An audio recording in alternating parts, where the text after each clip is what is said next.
आप देख रहे हैं पॉइंट बिहार। आइए जानते हैं बिहार की आज दिन भर की टॉप और प्रमुख खबरें। 29 अगस्त को बिहार में भारी बारिश का अलर्ट, तेज हवाओं की आशंका। मौसम विभाग ने बिहार के कई जिलों में 29 अगस्त को बिजली चमकने, गरज चमक, तेज हवाओं और भारी बारिश का येलो अलर्ट जारी किया है। इसमें विशेष रूप से पूर्वी, दक्षिण और उत्तर बिहार शामिल है। बिहार में स्वास्थ्य कर्मियों का मानदेय बढ़ा। चुनावी साल में नीतीश सरकार का एक और तोहफा। बिहार विधानसभा चुनाव से पहले नीतीश कुमार सरकार ने स्वास्थ्य कर्मियों को बड़ी राहत दी है। नए आदेश के अनुसार उनकी तनख्वाह में 11,000 से 21,000 रुपए तक की बढ़ोतरी की गई है।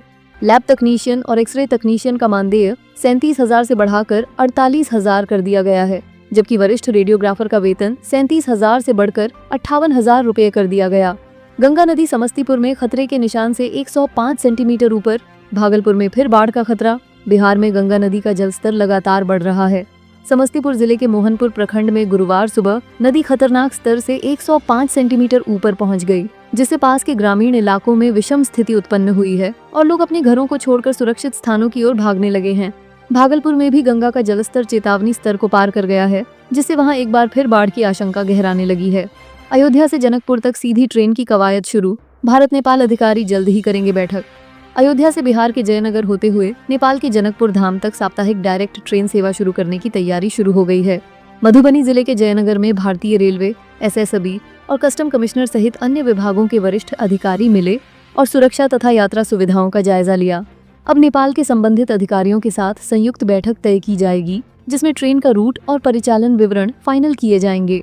इसके लिए एक समन्वय नोडल अधिकारी भी नियुक्त किया गया है। बिहार में सबसे बड़े बिजली घर को मिली मंजूरी। पीएम मोदी जल्द ही शिलान्यास कर सकते हैं। बिहार विद्युत विनियामक आयोग ने भागलपुर के पीरपैंती में बनने वाले राज्य के सबसे बड़े पावर हाउस परियोजना की मंजूरी दे दी है।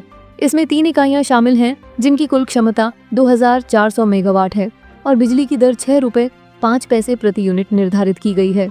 अदानी पावर लिमिटेड इस परियोजना का निर्माण करेगी।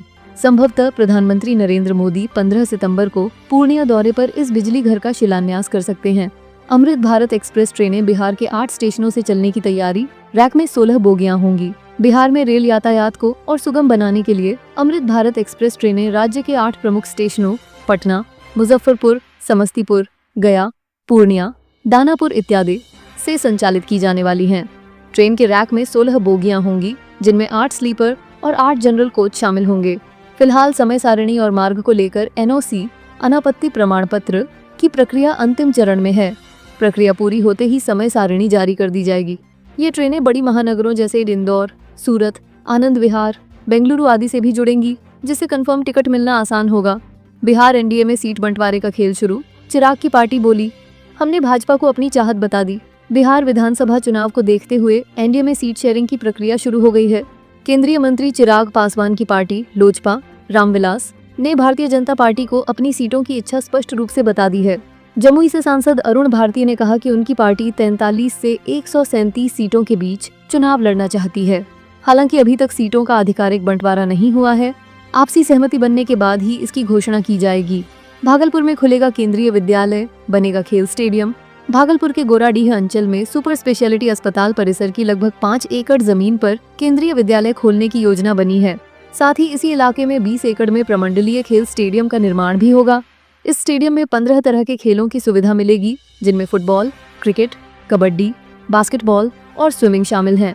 यह निर्णय जिले में शिक्षा और खेल दोनों को नई दिशा देगा। स्थानीय लोग इसे बड़ा विकासात्मक कदम मान रहे हैं। बिहार में संविदा पर हो रही 5,000 नर्सों की भर्ती। मासिक मानदेय मिलेगा 15,000 रुपए। राज्य स्वास्थ्य समिति बिहार ने राष्ट्रीय स्वास्थ्य मिशन के तहत संविदा आधारित 5,000 सहायक नर्स मिडवाइफरी ANAM पदों पर भर्ती की घोषणा की है। चयनित अभ्यर्थियों को मासिक 15,000 रुपए मानदेय मिलेगा। नियुक्ति प्रारंभ में 11 महीनों के लिए होगी, लेकिन संतोषजनक सेवा प्रदान करने पर इसे 60 वर्ष की आयु तक बढ़ाया जा सकेगा। इनमें से 4,197 पद स्वास्थ्य उप केंद्रों में, 510 राष्ट्रीय बाल स्वास्थ्य कार्यक्रम में और 299 शहरी प्राथमिक स्वास्थ्य केंद्रों में होंगे।